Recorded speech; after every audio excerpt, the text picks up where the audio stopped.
Bem-vindos e bem-vindas à terceira temporada do ENGecast, o podcast da engenharia, que é um programa que aborda direitos, cultura, mercado de trabalho e muito mais. Essa é uma realização da FICENG, Federação Interestadual de Sindicatos de Engenheiros, com patrocínio da Mútua Nacional. E para abrir essa nova temporada, nós trazemos aqui o engenheiro Ubiratã Félix. Bem-vindo. Oi, tudo bom, Camila? Bem-vindo e obrigado pelo convite.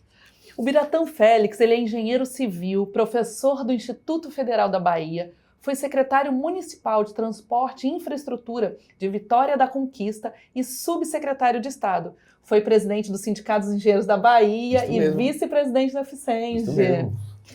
E, Bira, para começar, eu queria que você me contasse por que você escolheu a engenharia, em primeiro lugar. Assim, eu fiz curso técnico, né? Eu fiz curso técnico na escola técnica, né? Hoje é o IFMA, onde eu ensino, né? E meu pai é topógrafo, né? Meu pai é topógrafo do NR. E quando eu era criança, eu acompanhava meu pai nas obras, né? Nas obras rodoviárias, né? Foi uma coisa assim tão interessante que o engenheiro do DNR, que era chefe do meu pai, mandou fazer um uniforme para mim. Eu tinha um uniformezinho de criança que eu ia com meu pai, né? Como se fosse um funcionário do DNR. Então, eu formei na escola técnica, né? Eu formei com 18 anos na escola técnica e eles não sabiam o que fazer, né? Eu acho que muita gente, assim, enfim, eu tinha que fazer engenharia por causa do meu pai, minha mãe que eu fizesse direito, minha avó medicina, eu gostava de história, né? E terminei fazendo um vestibular para engenharia achando que não ia passar. Só que eu, para azar ou sorte minha, eu passei no vestibular da UFBA em 8º lugar, né? Eu falei, agora não tem se eu desistir de engenharia, meu pai vai me matar, com razão, né? Aí eu comecei a fazer o curso de engenharia e gostei da engenharia. Ai, que bom. E como que você iniciou o seu ativismo na política mesmo? Porque você é presidente de sindicato, atua muito pelos direitos dos engenheiros e das engenheiras. Como que surgiu essa carreira? Assim, Camila, a família de minha mãe é uma família de classe média, né, do interior da Bahia, até de classe mais alta, né? E eles eram ligados ao PTB, né? Eu tenho um primo, né, que foi preso, né, quando teve o golpe de 64, ele tinha 14 anos. Foi preso esse primo meu, que é primo de minha mãe, o prefeito da cidade e o juiz da cidade, que é a cidade de Itaberaba, né? Então, eu sempre gostei de política, né? Meu pai também gostava de política, né? E eu torcia muito pro MDB, né? E, enfim, participava e acompanhava toda a questão da luta democrática da década de 70. Quando eu entrei na escola técnica, tinha muita agitação política estudantil, né? A escola técnica é uma escola altamente repressiva, né? Nós tínhamos vários agentes, né, do SNI que atuavam como professor de educação física, enfim, ou como servidores, né? E a eleição do Grêmio, do Centro Cívico, era indireta, só votava o líder e o vice-líder, né? E eu comecei a participar dessa movimentação da escola técnica. Teve um processo que mobilizou muito a escola técnica naquela época, no Brasil todo, que foi a Lei dos Técnicos, né? Que foi um decreto de 90-95 de Murilo Macedo, governo Figueiredo. E eu participei dessa movimentação, né, que foi uma movimentação local e nacional, né? Aí eu comecei a participar da política estudantil. Tá, e aí, partiu para ir para o sindicato, como que foi? Não, aí eu entrei na engenharia, na universidade, né? Eu não tinha expectativa, né, de fazer... Enfim, entrei em engenharia querendo formar o mais rápido possível, né? Até porque minha família não é uma família de recursos, assim, abastados, né? Só que aí eu entrei na universidade em 85, aí aquela época da democratização, Tancredo Neves, Direta Já, eu já tinha participado da Direta Já lá na escola técnica, né? Eu participei da Direta Já, o diretor da escola na época suspendeu 6 alunos que tinham ido com a camisa da escola técnica por comício da Direta Já. Eu fui o único que não fui suspenso, né? Dos 6 que estavam com a camisa, né? Muita gente foi para o comício sem a camisa, né? E aí, quando eu entrei na universidade, comecei a participar do movimento estudantil baseado naquela luta pela democratização do país, Tancredo Neves, né? Aí acompanhei a questão das greves, tem muita greve em 85, as greves das universidades. Comecei a participar ativamente do movimento estudantil. E depois fui presidente desse ano da UFBA. E depois vice-presidente da UNE, né? Mas foi nesse caldo, né? Ali na segunda metade da década de 80. E Bira, você também tem uma atuação marcante no poder público, foi secretário municipal.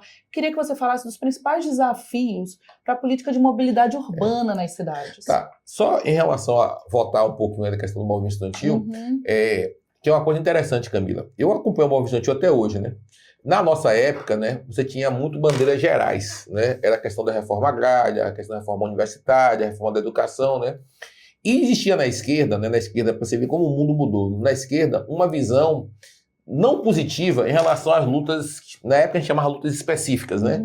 Que é a luta da questão da racial, da questão das opções de gênero, né? E eu lembro que quando eu era do DCE, nós apoiamos o SENUM, que é o Seminário Estudantil de Negros Universitários. E foi uma polêmica na universidade, né? Porque as correntes de esquerda, né, diziam que a gente estava tentando promover o racismo ao contrário, né? Então, para a gente poder entender, né, hoje a gente tem um movimento estudantil, um movimento muito baseado nas pautas, né, das identidades, né? E naquela época isso era uma coisa não é uma coisa positiva, é uma coisa que era vista como algo que tirava, né, desviava do foco principal. Qual é o foco principal? Era você mudar a estrutura econômica e social do Brasil.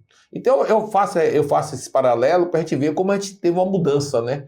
Hoje os movimentos, eu sinto hoje, eu sou professor do IFBA, né, que quando você tem pautas, né, de identidade, né, a mobilização é muito grande, né? Quando você tem uma discussão, por exemplo, sobre o teto fiscal, que é uma coisa de fundamental importância para todo mundo, a mobilização é muito menor. Então as pessoas se mobilizam muito mais pelas suas identidades do que pela questão de um projeto nacional. Essa eu acho que é a novidade, né, desse período contemporâneo, né?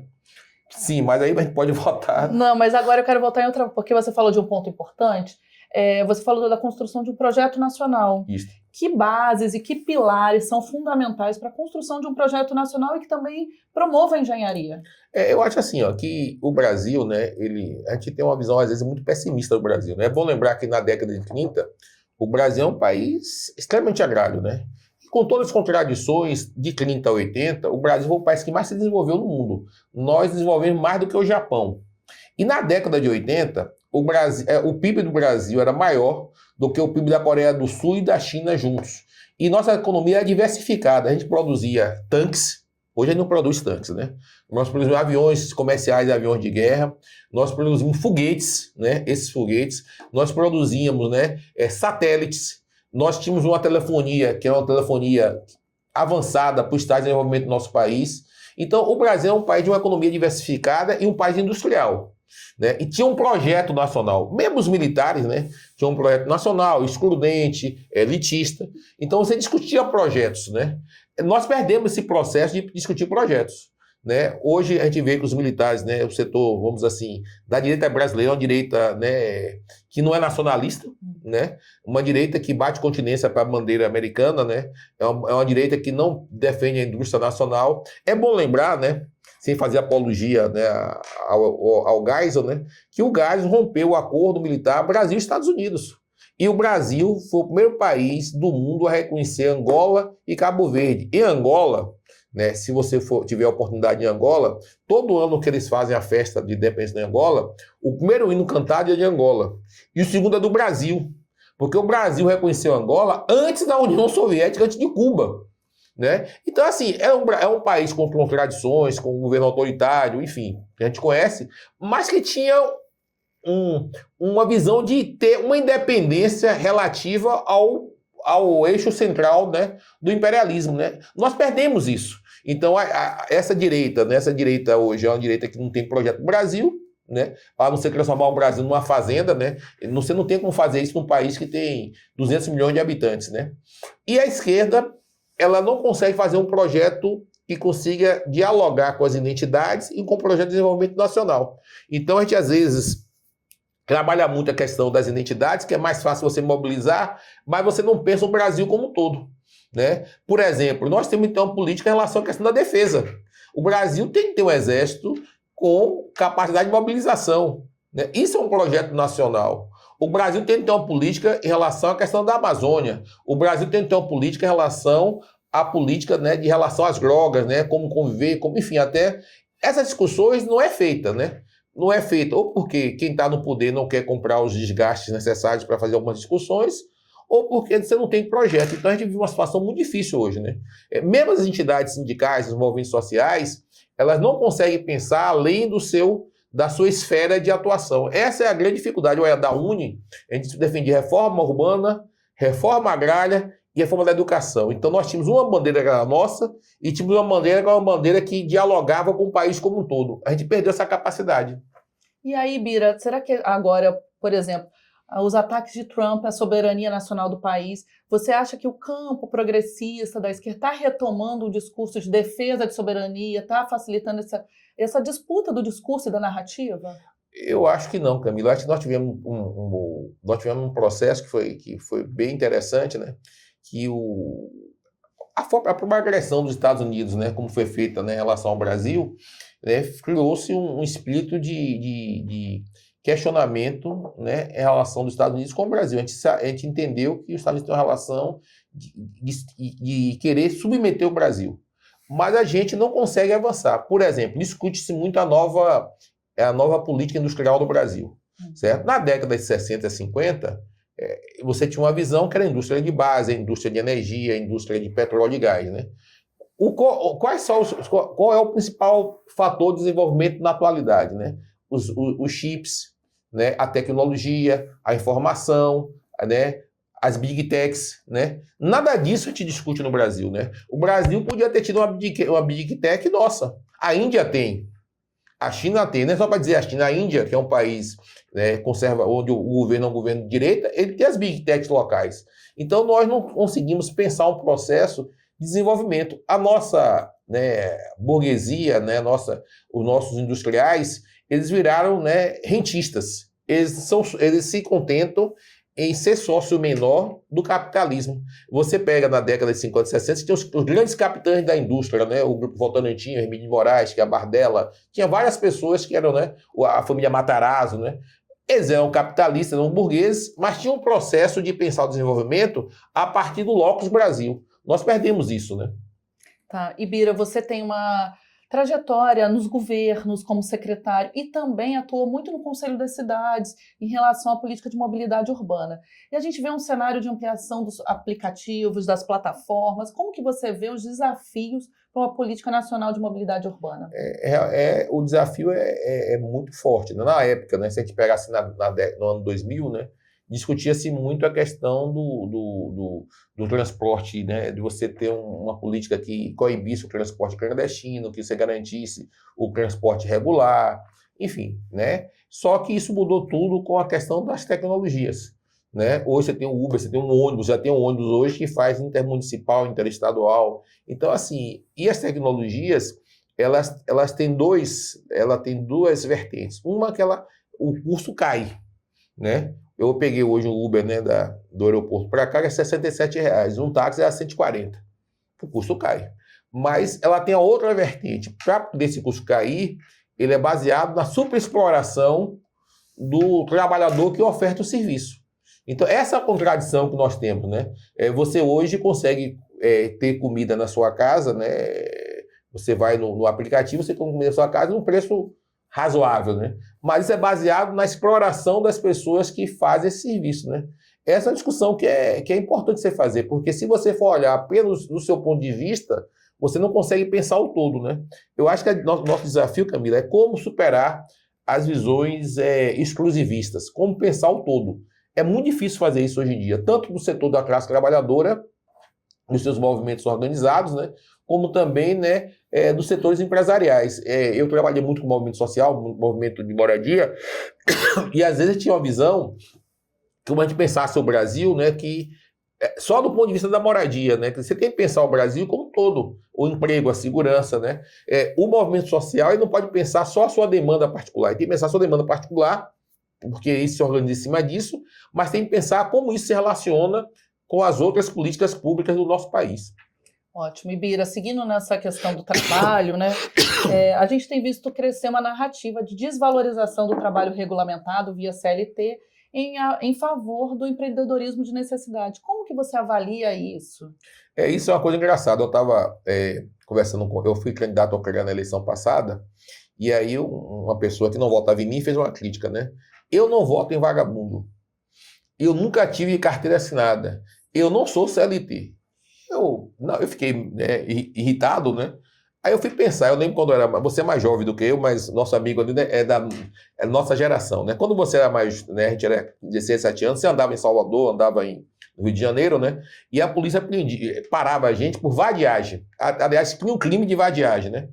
E para você não ser preso por vadiagem, você tinha duas soluções. Ou você apresentava uma carteira de estudante, que provava que você estava estudando, ou você apresentava uma carteira de trabalho, né? Então, sempre quem teve carteira de trabalho era visto como alguém que produz, né? Hoje houve uma inversão total dos valores, né?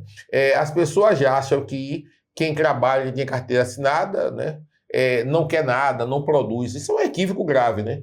E muitas pessoas acham que são empresários e não são empresários. Aquela pessoa que tem uma barraquinha de cachorro-quente, ou aquele engenheiro que tem um MEI, ou tem uma pequena empresa que ele é o sócio empregado da empresa, que ele faz o orçamento, ele atende o telefone. Esse engenheiro não é empregado, não é empresário, né? Não acho que empreendedorismo é importante, né? Mas o empreendedorismo é para aquelas pessoas que têm as condições, as condições de capacidade de empreender, ter um desejo de empreender, de correr o risco, e ter as condições materiais. Muita gente empreende não é porque está convencido que empreender é a melhor solução. Empreende porque não tem outra solução. Outro dia eu vi na televisão, né, da Globo aqui do Rio, falando com uma pessoa que vende, não era coxinha, esfia, né? E aí começou a montar esfia, enfim, né? Ganhar 3 mil, 4 mil reais, né? A pessoa que vende esfia, com certeza, se eu vou lhe dar um emprego para você ganhar R$2.500 com carteira assinada, com férias, ela acorda 4 horas da manhã, ela tem que fazer, aí quando termina tudo, ela tem que ir para o mercado para comprar os produtos. Quer dizer, ela trabalha 14 horas por dia, de domingo a domingo. Isso não é empreendedorismo, né? E não é empresário. Então eu acho que tem um discurso enviesado de desprezar o trabalho formal. O trabalho formal é um avanço. Porque o trabalho formal garante a aposentadoria, garante a saúde, né? Ele garante que tenha impostos, ele garante que tenha investimento nas políticas públicas, né? A informalidade, ela não garante isso. Nos países que tem muita informalidade, a gente pega na África, por exemplo, né?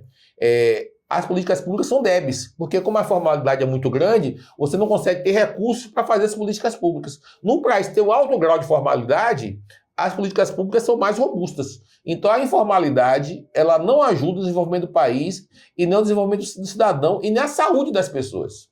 Perfeito. E na engenharia a gente vê muito a informalidade, a precarização das relações de trabalho, principalmente na pejotização, Isso. né? Como que a gente pode enfrentar esse cenário como sindicato de engenheiros, Bira? E considerando também que a gente está num ano que completa 60 anos de salário mínimo profissional. Na realidade, assim, Camila, se a gente for observar essa discussão da flexibilização das leis trabalhistas, começou em 94, né, com a ascensão do governo Fernando Henrique, né? Isso avançou algumas coisas não avançou, mas chegou em 2017, né? Isso foi sacramentado no Brasil, né? Primeiro, com prática antissindical, né? Você, por exemplo, você não tem os meios para você arrecadar recursos para fazer o sindicato. Nos Estados Unidos, né, que é um país capitalista, né? Se você fechou o acordo, você pode cobrar dos seus beneficiários e o cara não pode fazer oposição. No Brasil, nós tínhamos um modelo no Brasil que você tinha uma contribuição, que era o imposto sindical, que era universal, e o sindicato é obrigado a atender todo mundo. Olha que o imposto sindical ele não foi extinto. Ele não é obrigatório. Isso significa o quê? Que o sindicato ficou com todas as obrigações que tinha antes. Quer dizer, o sindicato ficou com as obrigações, mas não tem o recurso. Porque se tivesse extinguido o imposto sindical, você extinguia também as obrigações. Então o sindicato tem que fazer o acordo para todo mundo, ele é obrigado a fazer isso, só que ele não tem os recursos necessários para que isso ocorra. Então fica no pior dos mundos, né? Então a questão da pejotização, que você pode contratar uma pessoa que é dono de... pois a empresa é ele mesmo, né? A questão... E foi vários mecanismos que foram feitos para fragilizar o poder de barganha do trabalhador e fragilizar, né, as condições de trabalho. Isso vai ter uma repercussão negativa. A Previdência Social, porque a Previdência Social está em crise e vai estar em crise? Porque se as pessoas não assinam carteira de trabalho, eles não contribuem, né? Se eles não contribuem, porque hoje você contribui para poder bancar as pessoas que já trabalharam anteriormente. Aí daqui a 20 anos, as pessoas vão trabalhar para contribuir para você. Só que não vai ter mais gente no trabalho formal para contribuir para você. Então nós estamos fazendo uma geração, né, a sua geração, por exemplo, né, que é mais nova, né, que há uma grande possibilidade de você não ter recursos para viver da aposentadoria. Por quê? Porque não vai ter pessoas contribuindo, né, via CLT. Então, eu acho que isso é uma questão que a gente precisava fazer uma campanha de esclarecimento. Eu tenho um filho de 14 anos, né? Aí eu estava outro dia vendo lá esses videozinhos, né? Aí alguém diz assim, se você não estudar, você vai virar CLT. Eu falei, filho, o que é isso? Ele fez, não, pai, meu pai é como se fosse uma espécie de xingamento. Eu, xingamento como? Aí eu descobri que ele tem 14 anos, nessa moçada aí de 14, 13 anos, eu dizer que você vai virar CLT, né, é um xingamento. Quer dizer, é uma coisa louca, né? Aí eu comecei a explicar a ele o que eu falei, você vai explicar? Ele fez, vou explicar, meu pai, o que é CLT. Ele não sabia o que era CLT, entendeu? A gente tem 14 anos, não sabia, mas assim, virou uma coisa depreciativa, né? Nossa, isso cada vez mais forte na internet, no discurso da juventude, inclusive, vai virar CLT como se fosse algo ruim, né? Exatamente. Isso é um problema que os sindicatos precisam enfrentar. Exatamente. E aí, assim, o sindicato tem muitos desafios, né? Um desafio que nós temos é a renovação, né? O trabalhador, né, a gente tem uma sociedade onde o individual é muito forte. Não é por isso que as lutas identitárias, de identidade, são muito fortes.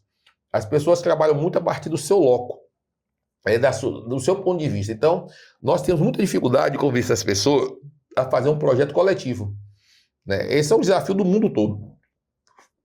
As relações são individualizadas, nós temos relações que são mediadas por tecnologia, né? Então é muito difícil de fazer, né? Não dá para você fazer um movimento sindical como a gente fazia na década de 80 a 2000. Eu estava lembrando, né? Eu gosto muito de história, né? E na década, lá no início do século XX, o Lenin, ele começou a fazer os jornais operários. Era um avanço, né? É como hoje, né? O podcast, né? Ninguém fazia jornal operário, né? Você fazia jornal operário e você distribuía o jornal operário. Na Rússia, pouca gente sabia ler, né? Então, quem sabia ler, lia o jornal para o outro. Inclusive, os jornais operários, né? Eles tinham, né, manchetes que eram muito fortes e a notícia menos densa, para que as pessoas pudessem entender, entendeu? Então, aquilo foi uma grande revolução. Né? Na década de 30 a 40, um dos meios de comunicação que foi muito usado foi o rádio, tanto pela esquerda como também pelos fascistas, né? O rádio foi foi um meio fundamental. Então, o cinema também foi um meio importante, né? Boa parte da hegemonia americana no mundo, né, vem através do cinema. Né? Todo mundo teve um filme, enfim, né? Que, né, outro dia eu estava vendo alguém comentando que eu sempre fui a favor dos índios, não sei porquê, né? E sempre gostava de John Wayne, né? John Wayne porque sempre era um cowboy meio bêbado, meio que não dava certo, e os índios porque perdiam. Eu nunca fui a favor dos... Não sei porquê, né? Acho que é alguma coisa instintiva, né? Mas a gente foi criado, né, vendo aquela questão da política americana, né, adotando a cultura americana, né? Isso, a hegemonia americana no Brasil e no mundo tem muito a ver com o cinema. O cinema foi fundamental, né? Outro dia eu estava vendo alguém perguntando, né, sobre a hegemonia chinesa. Aí alguém perguntou, você já assistiu algum filme chinês? Aí o cara pensou, não. Me disse que aí 5 atores chineses. Me cite 5 obras chinesas, né? Então a China tem um poderio econômico, mas ela não tem hegemonia cultural. No Brasil, no século XIX, a hegemonia é francesa. Né? As pessoas que serviam vou servir a francesa, né? Nos jantares, né? As pessoas vestiam, né? Usavam as peças, quer dizer, depois você vê a hegemonia inglesa e americana, né? Então, se você não tiver hegemonia cultural, você não consegue avançar, né? Então, política, né, de hegemonia mundial, né? Então, eu acho que essa é uma discussão que a gente precisa fazer. Tá, e Bira, a gente vê essas mudanças no mundo do trabalho, a flexibilização dos contratos, e aí, assim, como organizar os engenheiros e as engenheiras se a gente também vê uma pulverização dos locais de trabalho, já que a gente não tem mais as empresas públicas lotadas de engenheiros, por exemplo? Esse é um desafio, né? Nós negociamos com uma empresa do setor automobilístico da Bahia, né, que, aliás, atua no Brasil, né? Ela tem em torno de 2 mil engenheiros, né? Muitos engenheiros são remotos. Tem engenheiro que, inclusive, não atua no estado. Tem engenheiro que não atua fora do país, né? Tem profissionais de engenharia que não se conhecem, né? Se você fosse em 2018, como é que você faria? Você iria para a porta da empresa, botaria um carro de som, né? Tentaria fazer um piquete, você conseguia organizar as pessoas. Isso aí. Nós fizemos isso antes de 2018. Hoje isso não funciona. Porque as pessoas não vão estar naquela unidade. Mesmo que estiver na unidade, se tiver 2.000 engenheiros, vão estar 100, 150. Eles não se conhecem, eles não têm relação entre si. Então, assim, Camila, é um desafio, né? É um desafio, né? Eu não sei a resposta, né? Aliás, quem souber a resposta vai ganhar $1 milhão, né? Que não é uma resposta fácil, né? Agora a gente precisa tentar se adaptar a essa nova realidade. A extrema-direita faz isso muito bem, né? Ela usa bem as redes sociais, ela se mobiliza bem, usa muita mentira, né? Muito fato que não é verdadeiro, né? Mas eles conseguiram aprender a usar as redes sociais. A gente precisa aprender a fazer isso também, né? A gente precisa se aproximar do setor da classe trabalhadora, entender a classe trabalhadora hoje. Ela não é uma classe trabalhadora apenas industrial, ela está em diversos setores. Na década de 80, o maior contingente de trabalhadores era bancários metalúrgicos, né? E professores, né? Hoje, o maior contingente de trabalhadores hoje é entregadores né? E call center, né? Então, é totalmente diferente da realidade da década de 80, né? E isso também impacta no dinheiro. Nós não temos grandes empresas de engenharias como você tinha no passado, tinha 300, 400 engenheiros. Tem hoje, às vezes, pequenas empresas onde esses profissionais estão distribuídos, onde esse profissional, inclusive, trabalha de forma remota, né? E aí é o nosso desafio, como dialogar com essas pessoas. Porque, assim, o método do trabalho mudou, mas a exploração continua pior do que era antes. Exatamente. Então, a contradição continua existindo. O que mudou é como organizar, né? Como organizar o trabalho, né? Isso mudou, mas a exploração continua. Chegou a hora do nosso quadro Engenharia Também é Cultura, em que nós vamos pedir dicas para o nosso entrevistado de dicas culturais.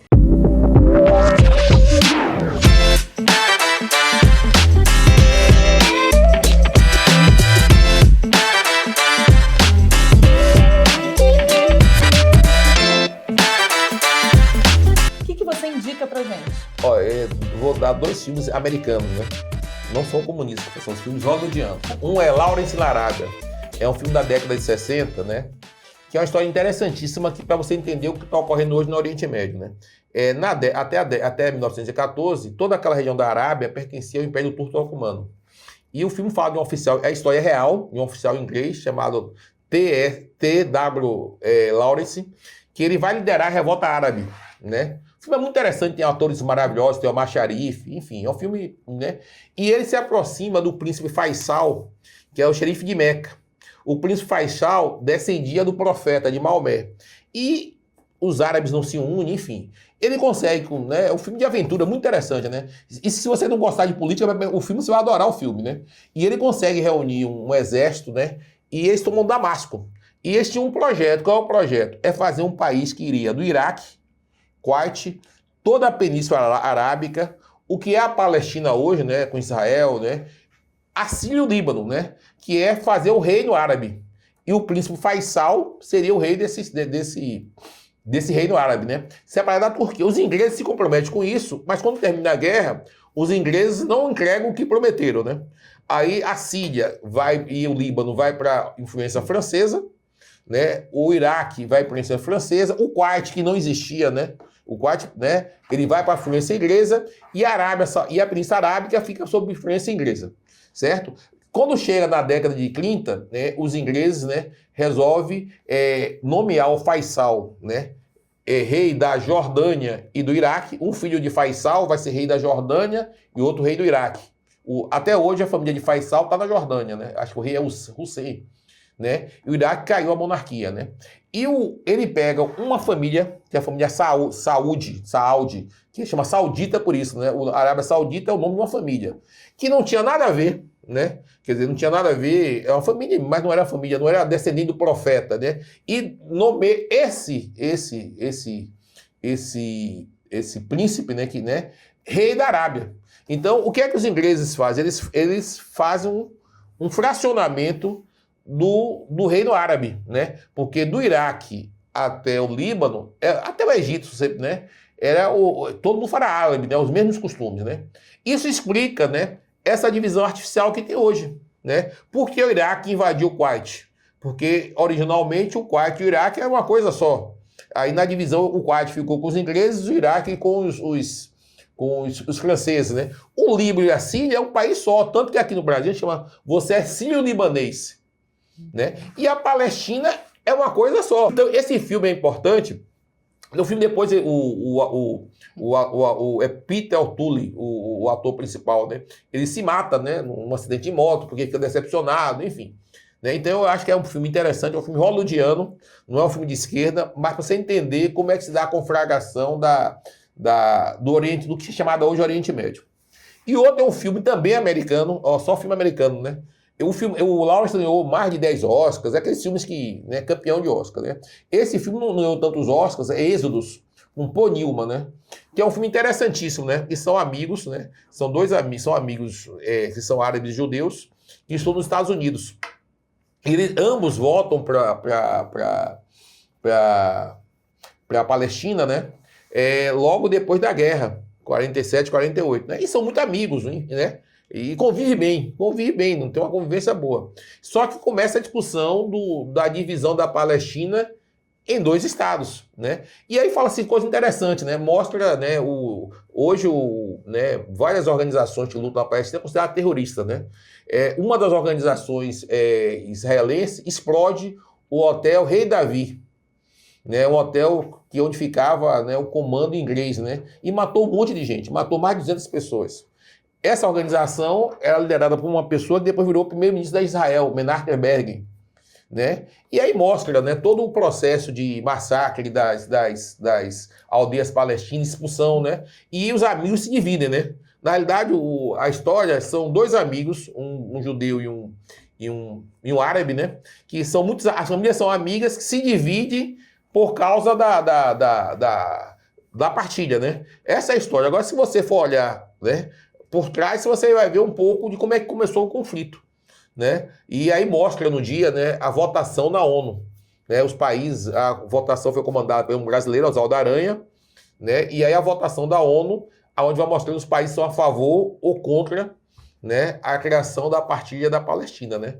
Então acho que são 2 filmes interessantes para você entender um pouco, né, o que ocorre hoje, né? Eu acho que são 2 filmes hollywoodianos, não são filmes comunistas, né? São filmes americanos, né? Ganhadores de Oscar, né? E são filmes que você vê, os 2 tem na Netflix. Perfeito, nós vamos deixar a descrição desses filmes aqui no nosso episódio, depois você confere, por favor.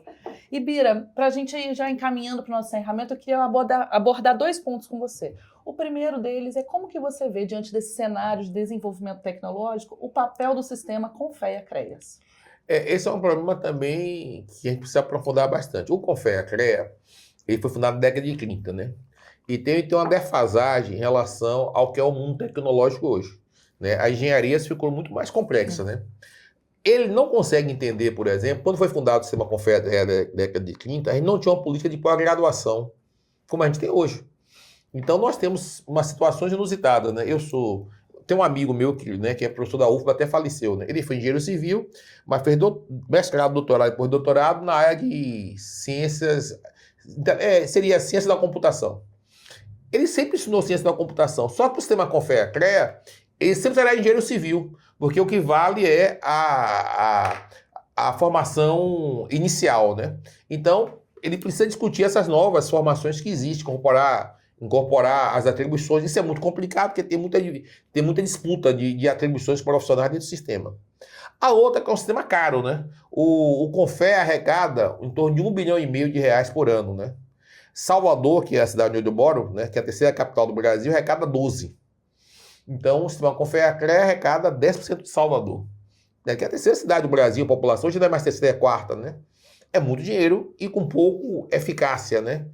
E tem uma mensalidade, né, que é exorbitante, né? Eu lembro quando eu formei em engenharia em 92, a mensalidade do Confea, do CREA-Confea, era mais ou menos 1/6 do salário mínimo, né? Hoje está basicamente quase metade. Então, nós temos uma população de profissionais de engenharia que ganha muito pouco, que não consegue pagar as anuidades e as taxas do sistema Confea-CREA. Precisa rediscutir isso.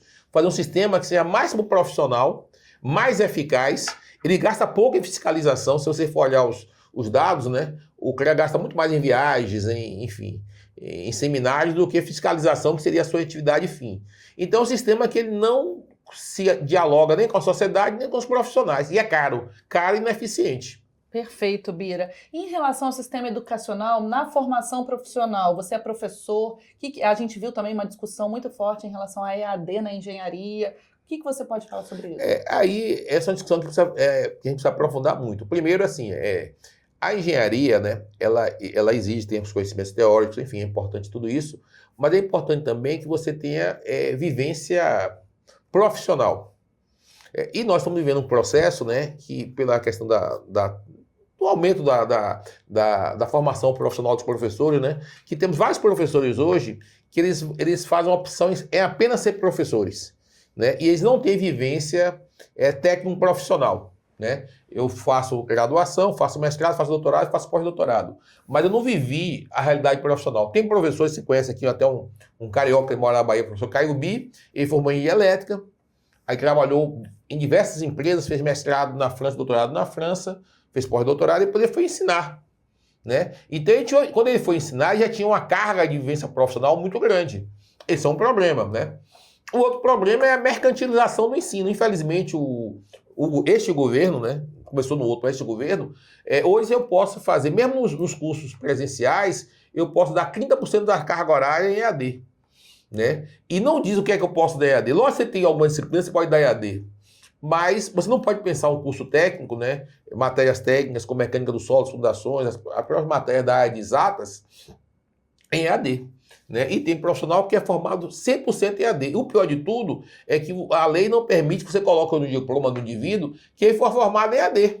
Porque se você tivesse essa informação, você vai permitir que o contratante diga, olha, esse cara é EAD e esse não é EAD. E ele opte. Não, ele vai formar e vai ser no mercado com o mesmo diploma por sendo presencial. Né? Não é justo isso, né? Então eu acho que isso precisa discutir. Tem escolas de engenharia cobrando R$190, né? Por mês, né? Os professores, né? Inclusive escola de engenharia EAD que coloca monitor, né? O professor só grava as aulas, mas o dia a dia é o monitor. Enfim, nós estamos degradando o mercado de engenharia. Aí nós temos uma situação, Camila, que é bem inusitada. Falta engenheiro no mercado, porque você vai procurar um engenheiro especialista com boa formação, você tem dificuldade, mas tem um monte de gente desempregada. Por quê? Porque tem gente com a formação ruim, deficiente, né, que não consegue dar conta de responder às demandas do mundo do trabalho. Então a gente está vivendo uma situação que é sui generis, né? No Brasil ainda tem outra situação, né? No mundo todo, o curso é ligado ao mercado, né? O que é né? Você faz vagas nos cursos de acordo com a demanda que você tem no mercado, né? No mundo todo é assim. No Brasil não é assim, né? Os cursos que têm hoje mais demanda por mercado são os da geologia, Minas, né? E são os cursos que são menos, que tem menos oferta de novas vagas, porque são cursos caros, que só quem fornece é a universidade pública. Já os cursos que têm menor demanda de mercado de trabalho, elas têm mais vagas. Então, ainda no nosso caso, nós temos uma jabuticaba, né? Que mesmo a questão do mercado, não é um mercado, né, do trabalho. Eu estou fazendo o curso porque eu vou fazer profissional para colocar no mercado. Não, é o mercado que eu possa fazer um curso, com o menor custo possível, vender esse curso e formar gente. Sem se preocupar se esse indivíduo vai ter ou não vaga no mercado de trabalho. Então nós temos dois problemas no Brasil graves, né? E o governo tem de regulamentar isso, né? Existe uma discussão muito forte na engenharia, eu sempre fui contra, né? Hoje eu estou pensando, inclusive, né? Que é a questão do exame de proficiência, né? Que o pessoal da medicina fez isso aí, não sei se você viu o resultado da medicina nas escolas particulares, né? Um desastre, né? Se fizer na escola de engenharia, vai ser um desastre pior. A proficiência, ela resolve o problema, você consegue regular a entrada, mas você não pune o culpado. Quem é o culpado? São instituições que fornecem curso de baixa qualidade. Quem vai pagar o preço é o profissional que fez esse curso, né? Mas eu acho que a gente precisa tomar uma providência em relação a isso, entendeu? Não dá para ser do jeito que está, entendeu? Porque tem um monte de gente desempregada que não consegue entrar no mercado de trabalho porque a formação é deficiente. E outra coisa, essa moçada é a base, né, da extrema-direita da engenharia. Porque esse indivíduo, o que é que ele pensa? Eu fiz minha parte, eu fiz o curso e eu consegui a graduação. Eu não consegui emprego, não é porque a minha formação é deficiente, é porque o governo não garantiu para mim emprego. Então, via de regra, essas pessoas têm é a base da extrema-direita da engenharia. Né? São pessoas que, até de origem mais popular, mas que conseguiu com muito sacrifício fazer uma formação universitária, mas que não teve o sonho realizado de entrar no mundo do trabalho. Vai fazer atividades diversas da sua formação universitária, né? Esse é um problema, né? Que a gente precisa discutir, inclusive do ponto de vista político, né? Perfeito, Bira. E eu vou te dar 1 minuto para você convencer um engenheiro e uma engenheira a se sindicalizar. Eu vou usar um argumento bem simples, né? O sindicato, né? Assim como o plano de saúde, como o seguro, né? Às vezes a gente não quer fazer porque tem um custo, né? Mas quando você fica doente, se você não tiver um seguro de saúde, você vai ter uma dificuldade. Se você bater o carro e não tiver um seguro de carro, você vai ter uma dificuldade. É assim o sindicato. Né? Eu desejo que você não precise procurar um advogado do sindicato para resolver sua vida. Mas quando você não tem ninguém para resolver sua vida trabalhista, quem é que lhe dá o aporte? É o sindicato. Na Bahia, eu acho que também ocorre no Rio, vai pessoas que nunca pagaram o sindicato, que às vezes tem uma ação, o advogado não quer pegar a ação, porque é uma ação, né, que o valor que ele vai receber às vezes não compensa, ou o risco, né, o risco regulatório, né, porque hoje com a lei trabalhista, se você entrar com a ação, você não provar a tese, você pode pagar honorário de sucumbência e litigância de má-fé. O sindicato entra com essa ação e assume o risco por você. Então, é importante você apoiar o sindicato, né, porque o sindicato, você pode vir a precisar do sindicato e vários profissionais, colegas seus, precisa do sindicato. Se o sindicato não tiver recurso, ele não vai conseguir dar esse serviço a você. Então, essa semana foi uma moça que foi lá no sindicato, ela nunca pagou taxa negocial, nunca se filiou ao sindicato, né? E se orgulhava disso. E ela ficou demitida e ela não tinha ninguém que quisesse pegar a causa dela, foi pro sindicato. Foi, inclusive, envergonhada, né? Eu falei, o que fala? Ela falou, porque falava muito mal de sindicato, não sei, você tá vendo agora, você tá precisando do sindicato, eu vou lhe pedir só um favor, que você diga para as pessoas que ocorreu o fato e que quem lhe ajudou foi o sindicato. Então o sindicato é sua garantia, né? Você não pode abrir mão da sua proteção. Mesmo que você tenha uma posição ideológica X ou Y, né? O sindicato é a nossa garantia, né? Os empresários não abrem mão das suas organizações, né? A gente precisa ter uma organização forte. E a nossa organização forte é o sindicato. Muito obrigada, Bira. Muito importante sua participação aqui. E eu quero que você deixe suas considerações finais para quem nos ouve, nos assiste e também fale onde as pessoas podem te encontrar nas redes sociais. Eu queria agradecer à Federação dos Sindicatos de Engenheiros, né? Que esse programa é muito interessante. Eu sou um engenheiro, né? Já não sou tão novo, já sou da meia turma, né? Mas eu trabalho muito nas redes sociais. Eu tenho um Instagram, engenheiro.biratanfelix, que eu discuto muitas questões ligadas à engenharia, mercado de trabalho, informações técnicas, né? Fatos históricos também, né? Que é importante, né? E vocês podem me seguir lá no Instagram. E eu tenho um programa no canal YouTube do Senge, né? Chamado Quinta da Engenharia. E nós discutimos questões da educação, da engenharia, do mundo do trabalho, né? E também é um programa interessante. Então vocês podem nos encontrar no Instagram, Engenheiro Biratan Félix, o Biratan com N, Félix com X, ou no canal do YouTube do Senge Bahia. Muito obrigada! E se você quiser acompanhar as notícias e novidades sobre o Biratan Félix, nós vamos deixar o arroba dele aqui embaixo na descrição do episódio. Estamos chegando ao final do nosso ENGECast, o podcast da engenharia, que é uma realização da FICENGE, Federação Interestadual de Sindicatos de Engenheiros, com patrocínio da Mútua.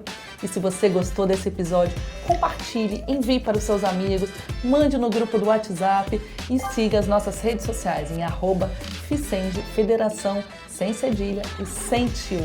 Muito obrigada e até a próxima!